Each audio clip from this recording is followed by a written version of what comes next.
بسم اللہ الرحمن الرحیم اللہم صلی علی محمد وعلی آل محمد کما صلیت علی ابراہیم وعلی آل ابراہیم انکا حمید مجید۔ آج جس عنوان کو لے کر حاضر خدمت ہوں وہ امت مسلمہ کے لیے بڑا اہم پیغام ہے۔ ہندوستان جس پر صدیوں پر محیط حکمرانی مسلمانوں کا مقدر بنی اور بالآخر اپنی عیاشیوں اور بد کرداریوں کے سبب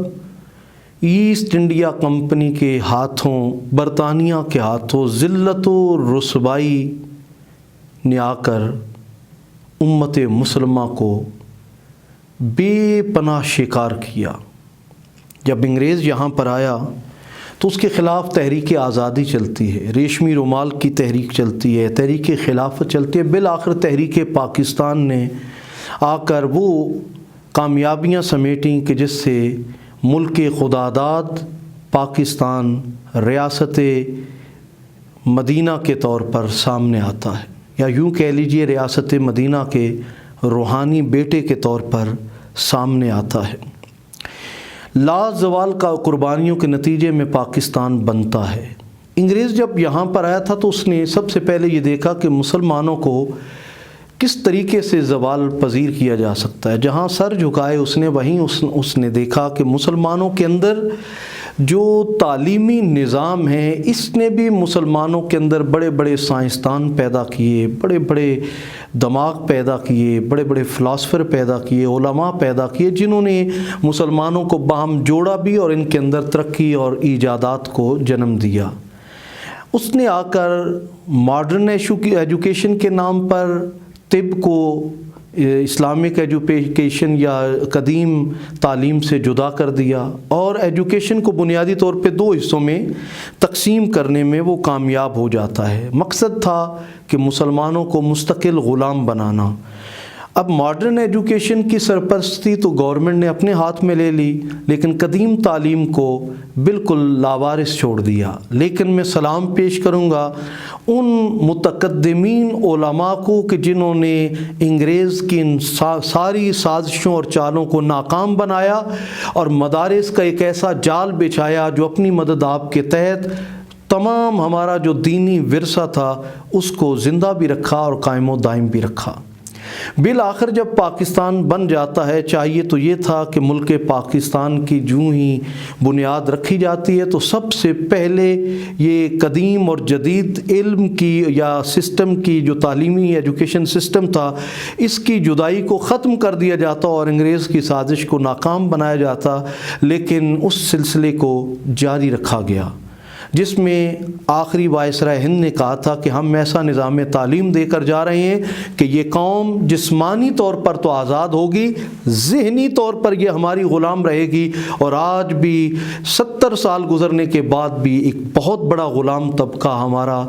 تعلیمی سسٹم پیدا کیے چلے جا رہا ہے۔ بالآخر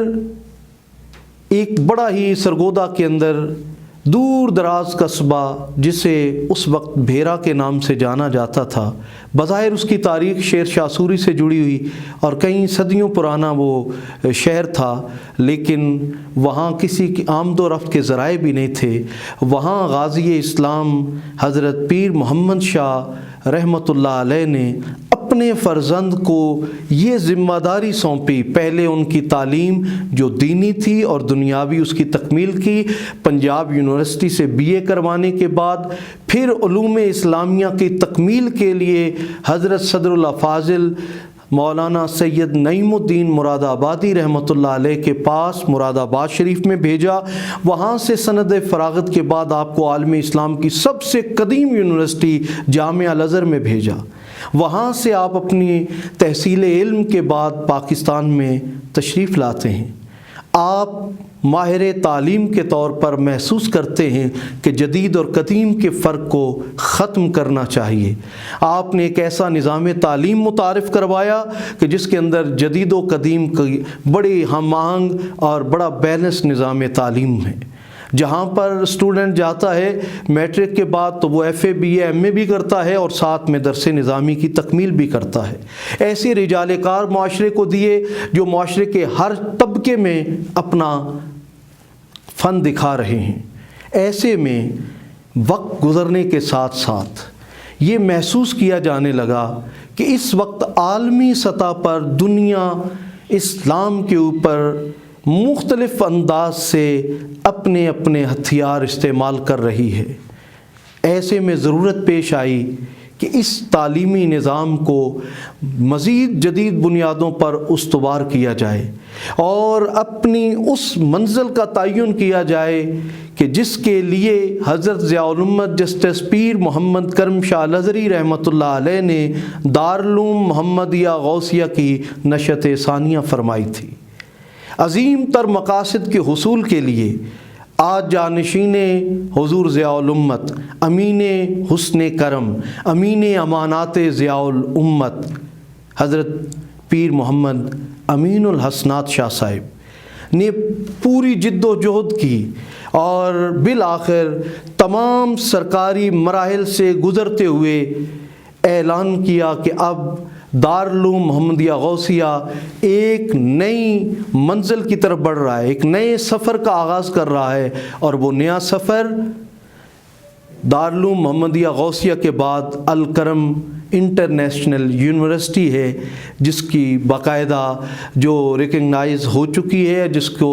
جو ہے وہ گرانٹ کر دیا گیا کہ یہ یونیورسٹی ہے، اور اس کے دیگر اب تعلیمی مراحل بھی شروع کیے جا رہے ہیں۔ گویا ہم ایک نئی منزل کی طرف بڑھنے جا رہے ہیں، اور الکرم فرینڈز انٹرنیشنل جو بحیرہ شریف کے شاہین حضرات پر مشتمل ایک عالمی تنظیم اور نیٹ ورک ہے،